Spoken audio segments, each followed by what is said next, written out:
Indo Chinese mix मसाला अपना वाला Chinese. Hingoli आणि यवतमाळ वाशिमची उमेदवारी थोड्याच वेळात जाहीर होणार। शिवसेना दोन्ही जागांवर थोड्याच वेळात आपले उमेदवार जाहीर करणार। भाजपचा दबाव असल्यामुळे शिवसेना झुकणार की आपल्या जागांच्या मागणीवर ठाम राहणार हे काही वेळातच स्पष्ट होईल।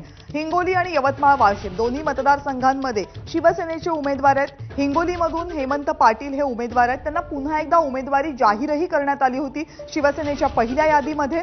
मात्र हा उमेदवार बदलावा असा भाजपचा दबाव असल्याची चर्चा आहे। तर दुसरीकडे यवतमाळ वाशिममध्ये भावना गवळी यांना पुन्हा एकदा उमेदवारी द्यावी की उमेदवार बदलावा याबाबत शिवसेनेमध्ये बऱ्याच चर्चा सुरू आहेत। त्यामुळे यवतमाळ वाशिम आणि हिंगोलीमध्ये उमेदवारी नेमकी कुणाला कायम होणार या संदर्भात घोषणा थोड्याच वेळात स्पष्ट होईल। शिवसेना दोन्ही जागांवर काही वेळातच आपले उमेदवार जाहीर करेल। आणखीन माहिती आपले प्रतिनिधी अक्षय भाटकर आपल्याला देत आहेत। अक्षय,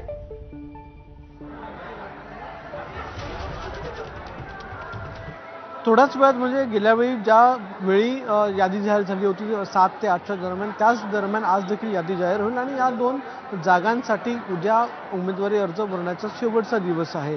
उद्या दुपारी 3 वाजेपर्यंतच अर्ज भरण्याची शेवटची तारीख असल्यामुळे आता थोड्याच वेळात हे दोन जागांवरचे उमेदवार जे आहेत ते जाहीर करण्यात येणार।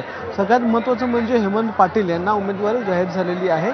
काल रात्री त्यांनी वर्षावर खूप मोठ्या प्रमाणात शक्ती प्रदर्शन देखील केलं होतं। मात्र काही अतिशय योग्य असा मार्ग काढून सगळ्यांना सर्वसमावेशक असा उपाय आपण शोधू असं आश्वासन मुख्यमंत्र्यांनी त्यांना दिलं होतं। त्यामुळे त्यांनाच पुन्हा त्यांची जी उमेदवारी आहे ती कायम राहणार की त्या ठिकाणी दुसरा कोणता उमेदवार देणार हा प्रश्न इकडे महत्त्वाचा आहे। दुसरीकडे भावना गवळी यांच्या नावाची आधीपासूनच भाजपकडून विरोध आहे, जो सर्वे झाला होता भाजपकडून। त्याच्यामुळे भाजपच्या दोन्ही या जागांवर जे उमेदवार आहेत त्यांना सध्याचे विद्यमान खासदार बदलण्यासाठी दबाव होता आणि त्या दबावाला झुगारून देत एकनाथ शिंदे आता स्वतःचे उमेदवार ठेवणार का की नवीन उमेदवार देणार हे बघणं महत्त्वाचं ठरणार आहे। हिंगोलीमध्ये भाजपच्या कार्यकर्त्यांनी मोठ्या प्रमाणात विरोध केला होता। भावना गवळी यांनी तर थेट यवतमाळ वाशिमसाठी नागपुरात जाऊन देवेंद्र फडणवीस यांची भेट देखील घेतली होती। मात्र त्यांच्या जागी कदाचित संजय राठोड यांचं नाव हे पुढे आलं होतं।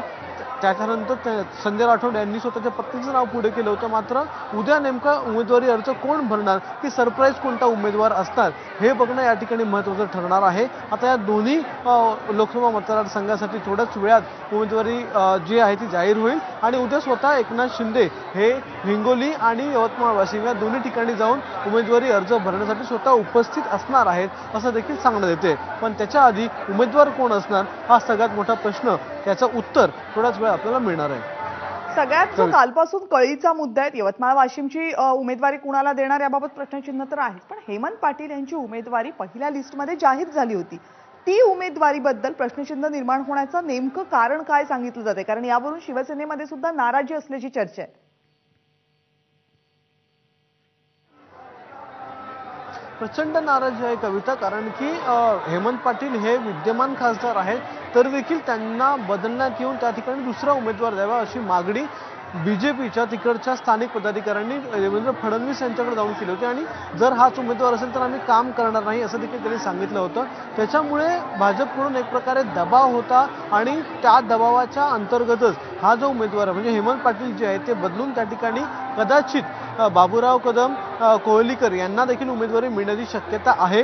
आज त्यांनी आपल्या सोशल मीडियावर त्या प्रकारे जाहीर देखील केले की उद्या मी उमेदवारी अर्ज भरणार आहे। त्यामुळे आता हेमंत पाटील यांनाच उमेदवारी मिळते की हिंगोलीमधून कोहलीकर यांना ही उमेदवारी मिळते हे बघणं महत्त्वाचं आहे। उद्या या संदर्भातला निर्णय जो आहे अंतिम निर्णय तो जाहीर करण्यात येईल। पण जर जाहीर झालेली उमेदवारी भाजपच्या दबावापुढे शिंदेंच्या उमेदवाराला मागे घ्यावी लागत असेल किंवा शिवसेनेला मागे घ्यावी लागत असेल तर त्याचे पडसाद काय पार्टीमध्ये उमटणार?